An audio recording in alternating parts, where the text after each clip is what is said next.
Good morning. അങ്ങനെ ഇന്നത്തെ ഒരു ഡേ തുടങ്ങുകയാണ്. ഇന്നും കുറച്ച് പ്രോഗ്രാമും കാര്യങ്ങളൊക്കെ ഉണ്ട്. 1-2 ആൾക്കാർ പോയി കാണാനുണ്ട്. 1-2 ആൾക്കാർ എന്ന് പറയുമ്പം മെയിനായിട്ട് ഒരാളാട്ടോ. ആളാരാന്ന് ഞാൻ വീഡിയോ പോസ്റ്റ് ചെയ്യുന്നുണ്ട്. പിന്നെ കുറച്ച് പർച്ചേസിങ് ചെയ്യുമോയെന്ന് വെച്ചാൽ ചെയ്യും, സമയം പോലെ ചെയ്യുന്നത്. അപ്പം അങ്ങനെയാണ്. ഇന്ന് മോർണിംഗിലൊരു വീഡിയോ ഇടാമെന്ന് വിചാരിച്ചു, പക്ഷേ എത്ര ദിവസം പറ്റുമെന്നറിയില്ല. അപ്പോൾ ഇന്നത്തെ പരിപാടി എന്ന് പറയുന്നത് എനിക്കൊരുപാട് ഇഷ്ടമുള്ള ഒരാളാട്ടോ.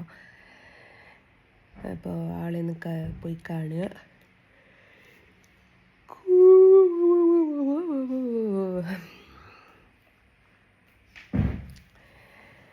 അങ്ങനെയാണ്.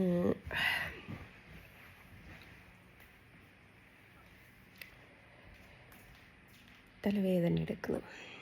എന്നും ഒരു തലവേദനയാണ്. ഓരോരോ പ്രശ്നങ്ങൾക്ക് നടുക്ക് കൂടി ഓടി നടക്കുകയല്ലേ. അതുകൊണ്ട് വേറൊന്നും ഉണ്ടല്ല കേട്ടോ.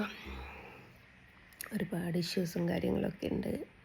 അതിൻ്റെയൊക്കെ പുറകെ കുറേ പരിപാടികളും കാര്യങ്ങളൊക്കെ ഉണ്ട്. അതിൻ്റെയൊക്കെ അങ്ങനെ ചുറ്റിലും ഇങ്ങനെ നടക്കുന്ന സമയത്ത് ഭയങ്കര ഫ്രസ്ട്രേഷനാണല്ലോ.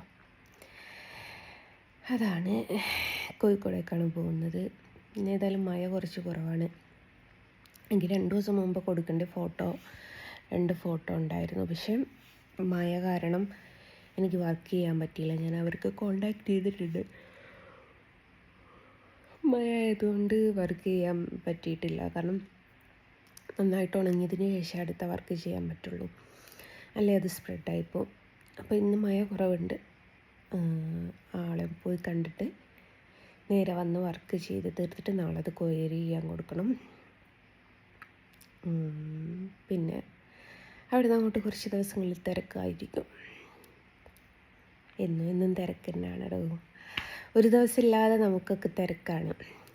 എന്തിനോ വേണ്ടി എങ്ങോട്ടോ വേണ്ടി പായുന്ന കുറേ ആൾക്കാരാണ് ഞങ്ങൾ.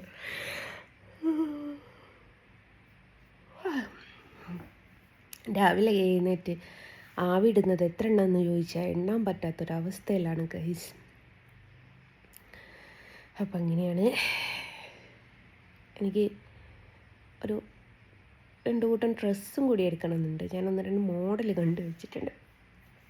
പക്ഷെ അതെവിടെ നിന്ന് എങ്ങനെയാണെന്ന് അറിയില്ല. ഞാൻ ഇന്നാൾ കോഴിക്കോട് പോയ സമയത്ത് നമ്മൾ മൂക്കുത്താൻ പോയില്ല. ഞാനപ്പം ട്രെൻഡ്സിലൊരു ഡ്രസ്സ് കണ്ടിട്ടുണ്ട്.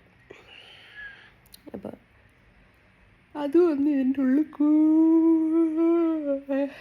അപ്പോൾ എണീറ്റ് പോയി പല്ല് വെച്ച് ചായ കുടിച്ചുകൂടെ. ഇവിടെ രാവിലെ ബ്രേക്ക്ഫാസ്റ്റ് ഉണ്ടാക്കിയിട്ട് ഏകദേശം 1-1.5 മാസത്തോളമായി രാവിലെ ബ്രേക്ക്ഫാസ്റ്റ് ഇവിടെ ഉണ്ടാക്കാതായിട്ട്.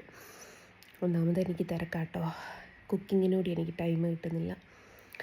രാവിലെ ഉച്ചക്കും ഹോട്ടലിൽ നിന്ന് മേടിക്കും, വൈകുന്നേരം അരുണിൻ്റെ അമ്മ കൊണ്ടുവരും. ഈ ഒരു അവസ്ഥയാണ് എനിക്കിവിടെ.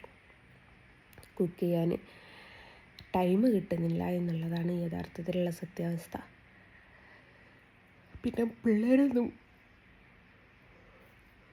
വലുതായിട്ടില്ലല്ലോ. വലുതായാൽ പിന്നെ മോളെ കൊണ്ടോ മോനെ കൊണ്ടൊക്കെ വയ്പ്പിക്കാമെന്ന് കരുതും. പക്ഷെ അവർക്ക് അത്യാവശ്യം സ്നാക്സും ചായയൊക്കെ അവരിട്ട് കുടിക്കട്ടോ.